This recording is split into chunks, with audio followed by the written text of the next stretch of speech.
I was helping Jason pack for what I thought was a guy's trip to Miami when everything changed. 5 days with his college friends, he said. Time to reconnect and blow off steam after months of working late at the firm. I was actually happy for him, thinking this vacation would help him relax. We had been together 3 years, married for 2, and I trusted him completely. Then he looked me straight in the eye and said something that made my blood freeze. You do not need to know what happens on a girl's trip. That is why you are blocked until I am home. Before I dive into what happened next, let me know in the comments where you are watching from, and please hit that like button if you have ever had someone you trusted completely turn your world upside down. Trust me, you will not believe how this ends. The moment Jason made that statement, something in his demeanor shifted completely. The man who usually kissed me goodbye 3 times and promised to call every few hours suddenly became cold and distant. When I laughed nervously and asked if he meant to say guy's trip, he just shrugged and continued folding his clothes with an intensity I had never seen before. The morning he left, our goodbye felt wrong. No tight hug, no promises to miss me, just a quick peck and a mumbled, "See you later." After his ride disappeared down our street, I sent him a sweet text wishing him a safe flight. The message showed as delivered, then suddenly switched to undelivered. Confused, I tried calling his phone. Straight to voicemail without even ringing once. I told myself he must have turned on airplane mode early, or maybe his phone died. But as the morning stretched into afternoon with zero contact, anxiety started creeping in. That evening, I decided to check his social media, something I rarely did, because our relationship was built on trust. When I searched for his Instagram profile, it was not there. I had been blocked, completely blocked from every platform we had ever connected on, Facebook, Twitter, even LinkedIn, where we had been professional connections. Jason had systematically removed me from his digital existence, like I was some stalker ex-girlfriend instead of his wife of 2 years. The realization hit me like a physical blow. My husband had not just asked for space or privacy. He had deliberately and methodically cut off all communication with me before leaving for this mysterious trip. The man I shared a bed with every night, who knew my coffee order by heart, who had promised to love me forever, had erased me from his life with calculated precision. While cleaning up his home office later that night, I noticed something Jason never forgot. His laptop was still sitting open on his desk. Jason was practically surgically attached to that computer. He took it everywhere, even to the grocery store sometimes. The fact that it was here meant he either forgot it in his rush to leave, or he deliberately left it behind for some reason I could not understand. Curiosity won over respect for privacy. His browser history told a story that made my stomach drop. Recent searches included most romantic restaurants, Miami Beach, couples sunset cruise, South Beach, luxury ocean view suites for 2, and best jewelry stores downtown Miami. These were not searches someone makes for a reunion with college buddies. These were searches someone makes when planning a romantic getaway with a significant other. Going through his jacket pockets while hanging up his clothes, I found a crumpled receipt that made my hands shake. Morrison's fine jewelry, dated exactly 1 week ago. $850 for diamond drop earrings. Beautiful, expensive earrings that I had never seen, never received, never even known existed. The description on the receipt was detailed enough that I could picture them perfectly, and I knew with absolute certainty they were not for me. The final piece of evidence came when I logged into our shared phone account to check for any unusual activity. There, highlighted in the call log, were dozens of lengthy conversations with a Florida number I did not recognize. These calls had been happening for weeks, sometimes lasting over an hour, always during times when I was at work, asleep, or out of the house. The pattern was too deliberate to be coincidental. Jason had been having secret, extended conversations with someone in Florida while carefully hiding them from me. I spent that entire night lying awake in our empty bed, trying to construct innocent explanations for everything I had discovered. Maybe the jewelry was an early anniversary surprise. Maybe the Florida number belonged to his friend's new girlfriend who was helping plan activities. Maybe the romantic searches were research for future date ideas he wanted to surprise me with. But every rational explanation felt forced and desperate. Deep in my gut, where women's intuition lives and breathes, I knew I was lying to myself. Sleep was impossible. Every time I closed my eyes, I saw that receipt, those search terms, those blocked social media profiles. By sunrise, I had made a decision that would change everything. I was going to find out exactly what Jason was hiding, and I was going to find out the truth no matter how much it hurt. The next morning, I created a fake Instagram account under the name Sarah Collins. I spent time making it look authentic, with a generic profile photo and several basic posts about fictional interests. Through mutual friends' accounts, I began investigating Jason's recent social media activity. What I discovered in those first few minutes of searching made me run to the bathroom and physically vomit. Posted just 18 hours earlier was a photo of my husband at an elegant Miami restaurant. He was not sitting with college friends around a crowded table sharing wings and beer. He was seated intimately across from a stunning brunette woman, both holding champagne glasses, her manicured hand resting possessively over his on the white tablecloth. The caption read, "Perfect evening with my favorite person," followed by a red heart emoji. The woman was tagged as Sophia Martinez. Sophia's Instagram profile was public, and what I found there systematically destroyed every assumption I had about my marriage.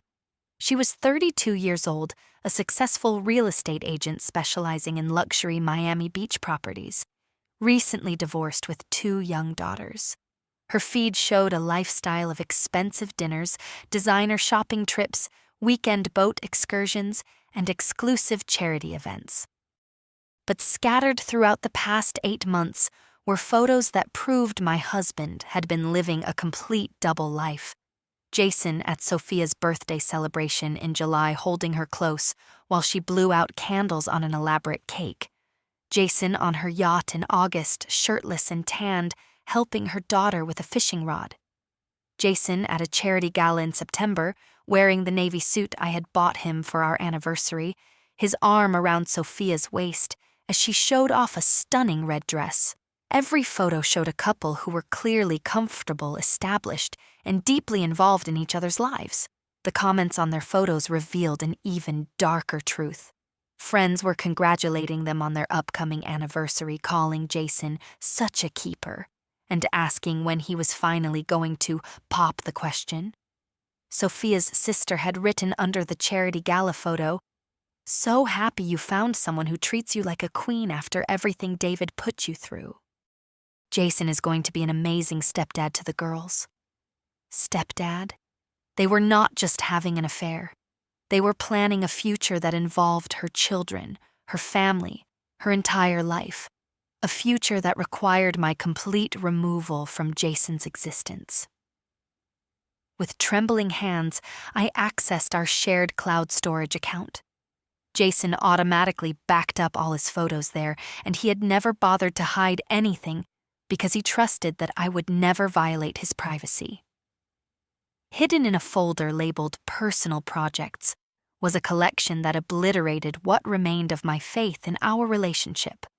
Months of evidence, romantic dinners at restaurants I had never been to, weekend trips to places Jason had told me were work conferences, intimate moments captured in hotels on beaches, at events where he was supposed to be networking for business.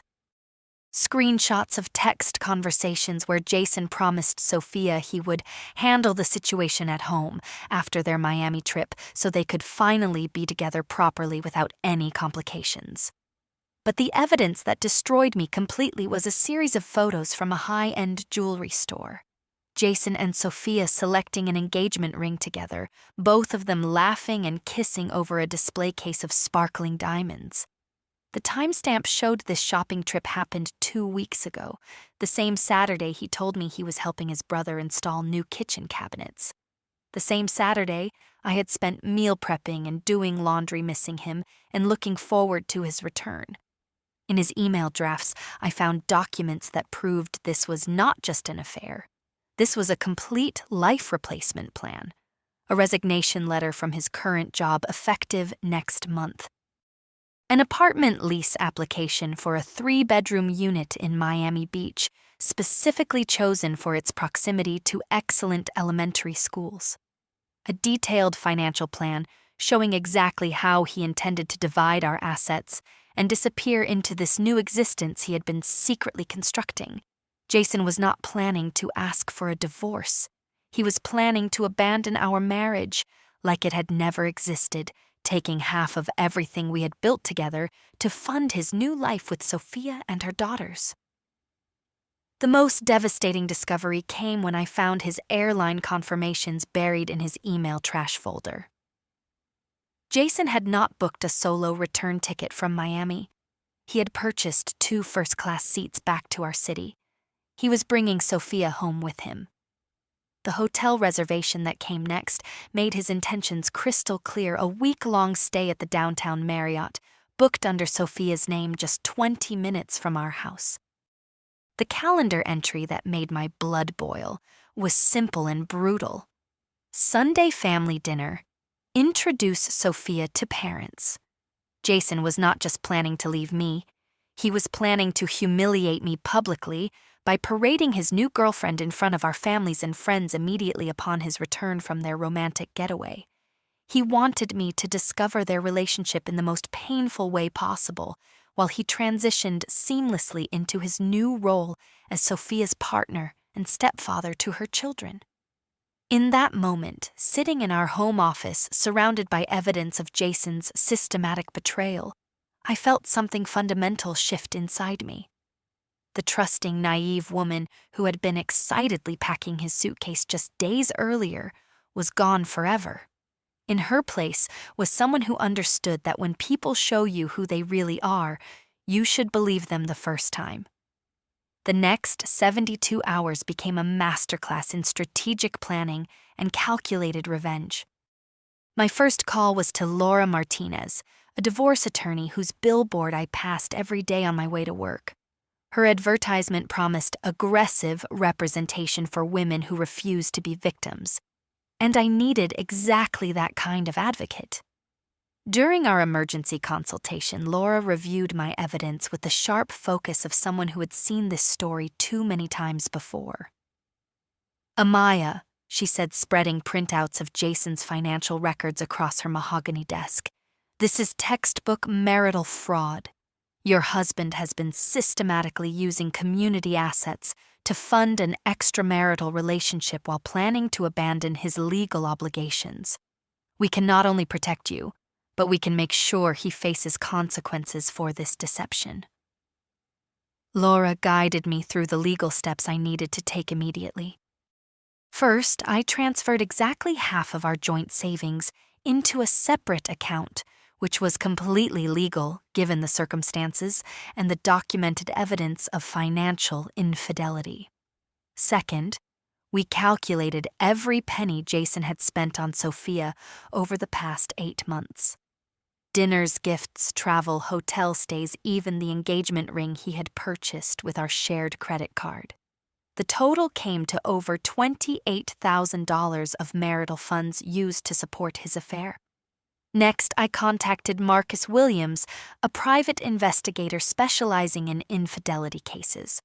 Marcus was a former police detective who had left the force to start his own agency helping people uncover the truth about unfaithful spouses. Within 6 hours of hiring him, Marcus had confirmed that Jason and Sophia were indeed sharing the presidential suite at the Fontainebleau Miami Beach. But his investigation revealed something even more damaging. Marcus discovered this was not their first romantic trip together.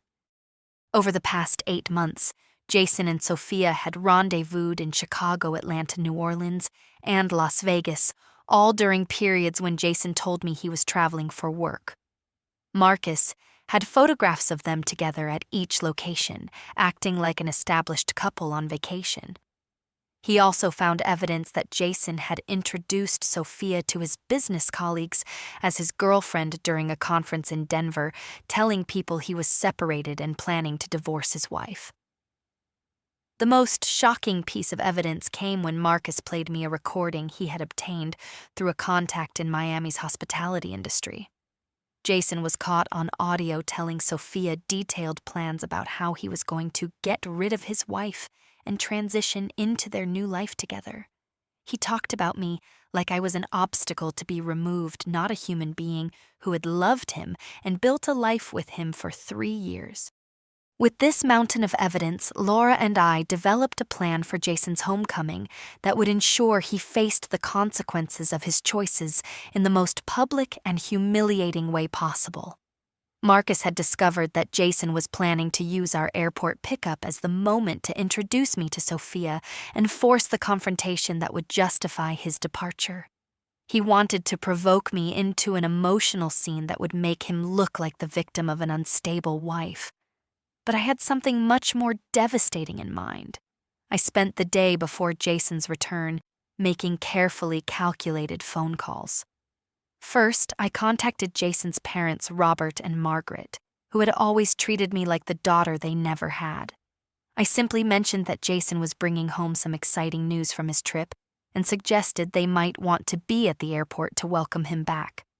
They were thrilled at the idea of surprising their son and agreed to make the 2-hour drive that evening.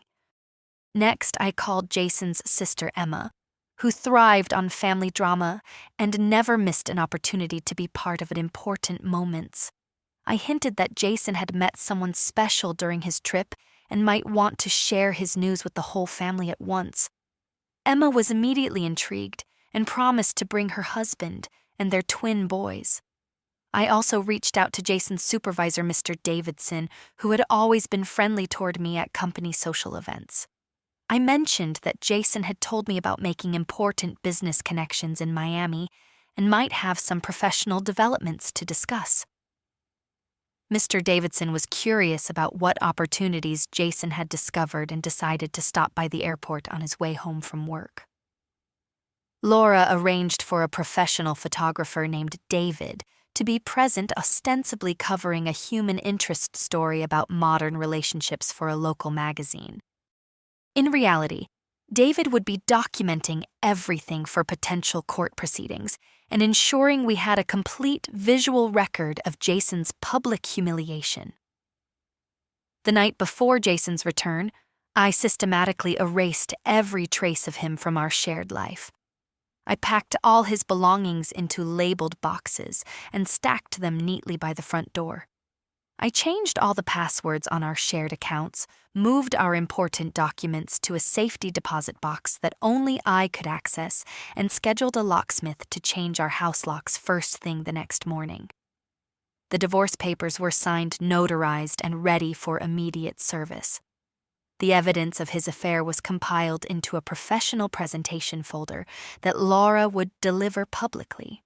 The financial documentation showing his misuse of marital funds was organized and calculated down to the penny, ready for immediate legal action. I was not going to be the devastated, sobbing wife Jason expected to manipulate.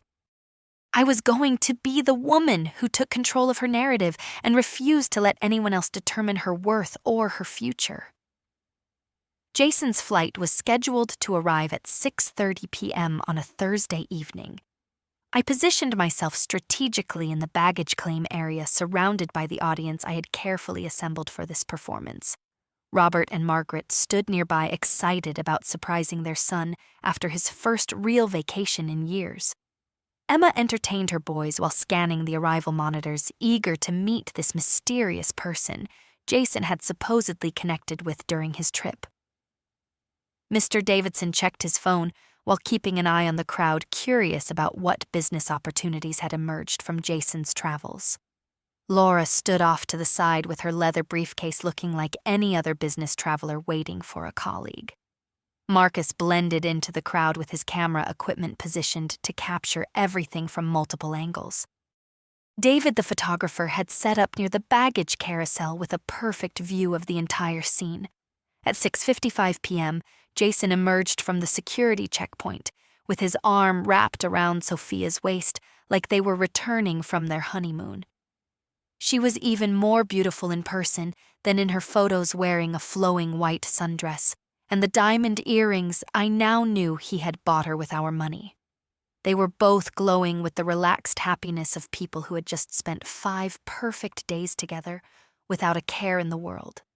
Jason's expression went through a fascinating evolution when he spotted me.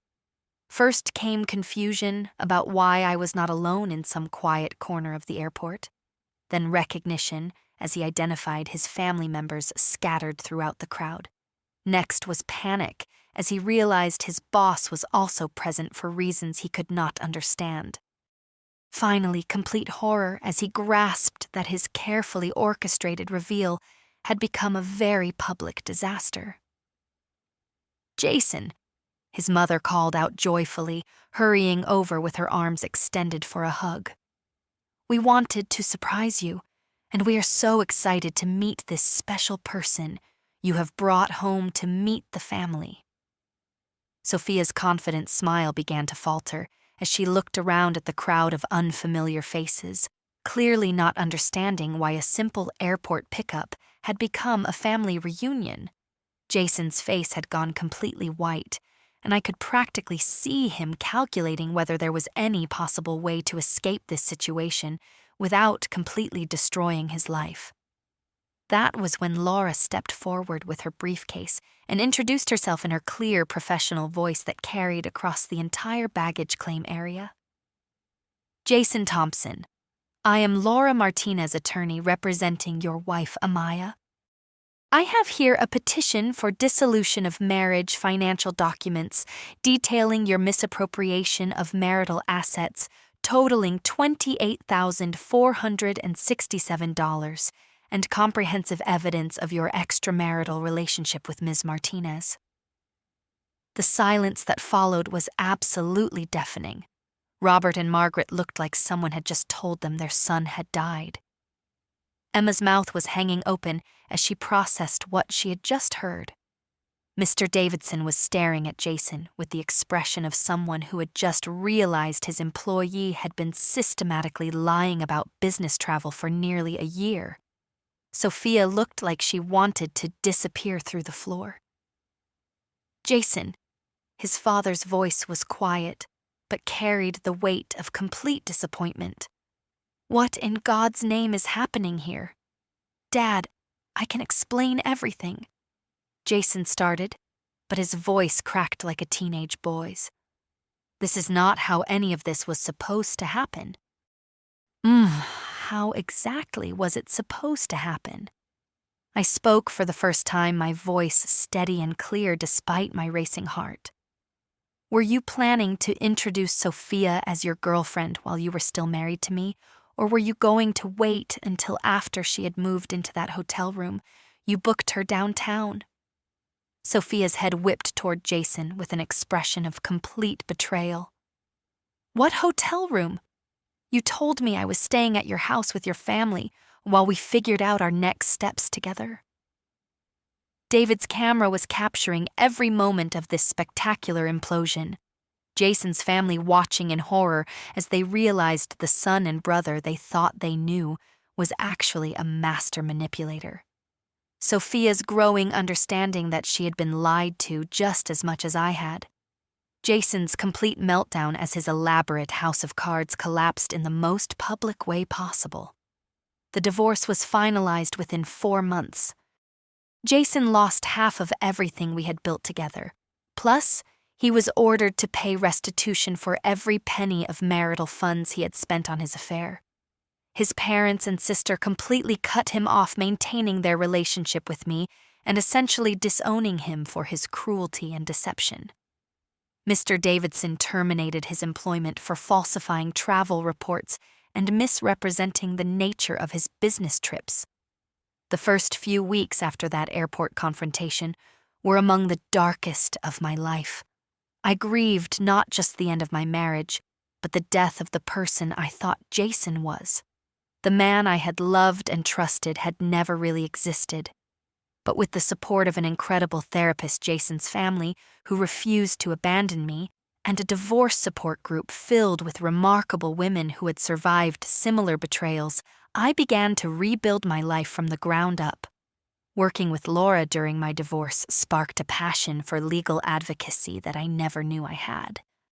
She offered me a position as a paralegal at her firm, where I now help other women navigate their own battles for dignity and justice. I learned that I was capable of far more strength and resilience than I ever imagined, and that my worth was never dependent on someone else's ability to recognize it. The most important lesson I learned was this: when someone shows you who they really are through their actions, believe them immediately. Trust your instincts when something feels wrong, even if you cannot articulate exactly why. Never accept disrespectful treatment from anyone, especially someone who claims to love you. And always remember that having the courage to choose yourself over a comfortable lie is the most powerful thing you can do. 6 months later, I heard through mutual acquaintances that Jason and Sophia had broken up after she discovered he was already involved with someone new in Denver. Apparently, some people never learn that relationships built on deception and betrayal rarely have happy endings. But sometimes the best revenge is not revenge at all. Sometimes it is simply refusing to let someone else's inability to value you determine your worth.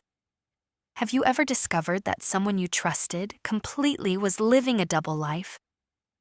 What would you have done in my situation if you found evidence your partner was planning to humiliate you publicly? Share your thoughts and experiences in the comments below, because I would love to hear your perspective on this situation. If this story resonated with you, or reminded you that you deserve better treatment than settling for someone's lies, please hit that like button to let me know. Do not forget to subscribe for more real stories about finding strength in difficult situations and standing up for yourself when life gets complicated. Share this video with anyone who might need to hear that their intuition is usually right, and they should never ignore red flags just because they love someone.